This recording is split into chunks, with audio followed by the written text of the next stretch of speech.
Hello, welcome to my channel. Thank you for joining me today. I'm going to be exploring some of the various brush strokes that we have available in watercolor. I'm going to be looking specifically at brushing on wet, brush on wet surface, wet brush on damp surface, and wet brush on dry surface. We'll also be looking at wet brushes on or dry brushes on wet, damp, and dry. And I know that may sound strange to have a dry brush, but I'll show you a little bit of what that is. I'm going to get started here by wetting a couple of squares here. This first one and the second one.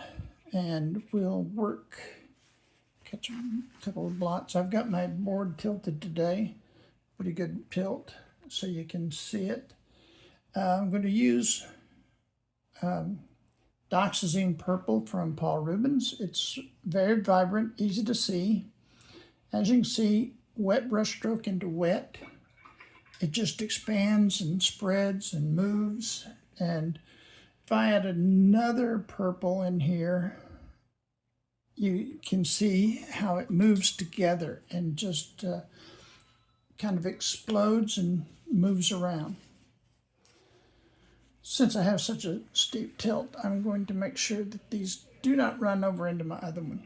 Now, the other panel that I wet has had a little bit of time to absorb that, and we'll try to get a little less wet, but this is still a damp.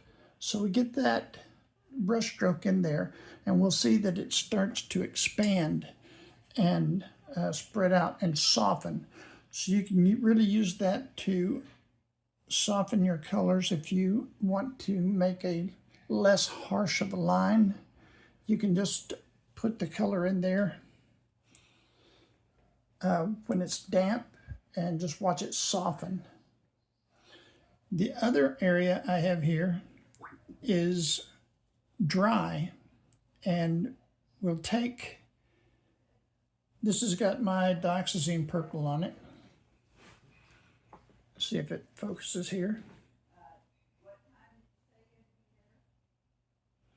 And I'm going to take a paper towel, and we're going to blot a lot of the liquid off. Wait, this first part is wet on dry.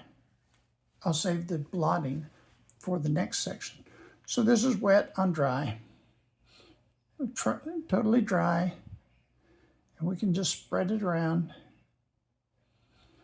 And if we get too much, we'll get the drips and runs. We'll add the other purple in as well. And you can see how the wet brush on the dry, it doesn't move as freely as it does on wet. It doesn't soften like it does on damp. Instead, it leaves these hard edges, and it makes a nice puddle there that if you don't control that, it will run down your paper. It's very easy for it to run.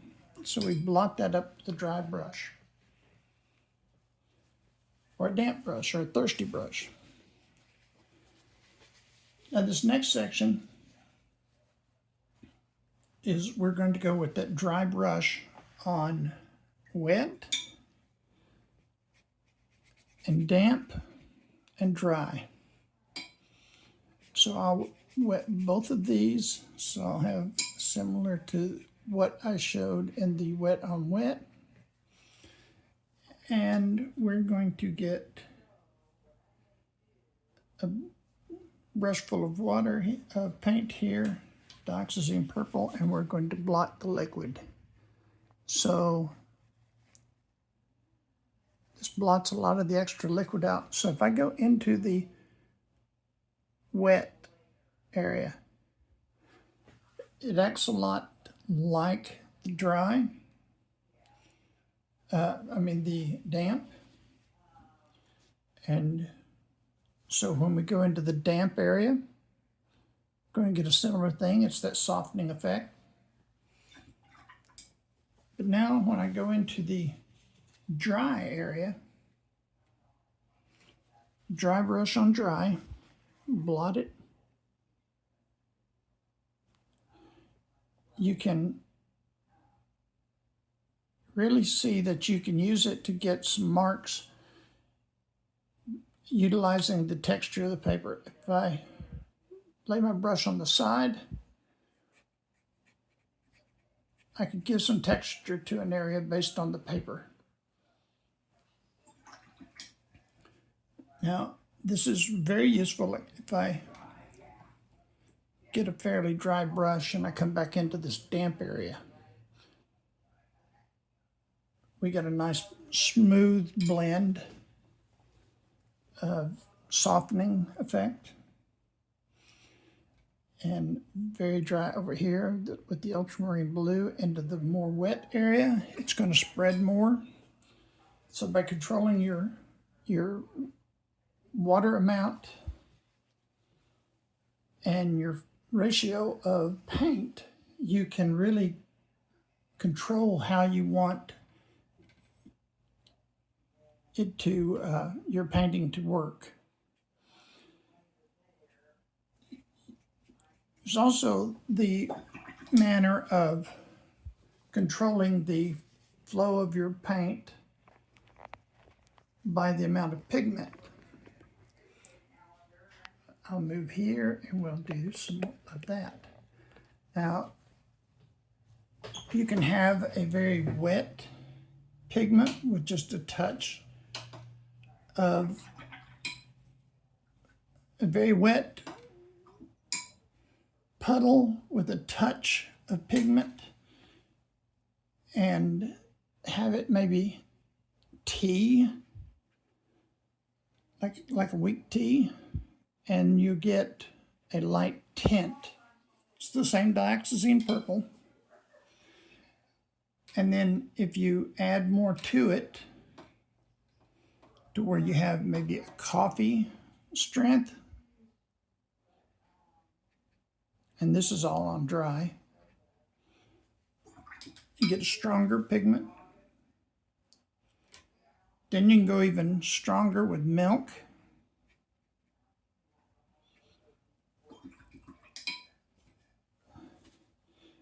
And you can even go to a butter level of, and this is like if you had paint from a tube. So it'd be like tube paint. As you can see, the milk, the tea one moved, flowed a good bit.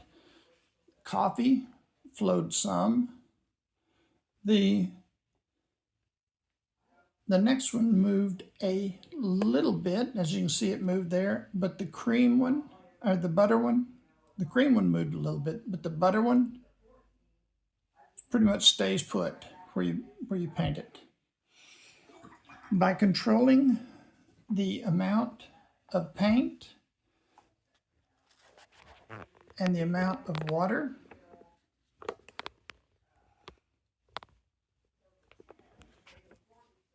you can control your entire painting. Well, thank you for watching, and don't forget to like and subscribe.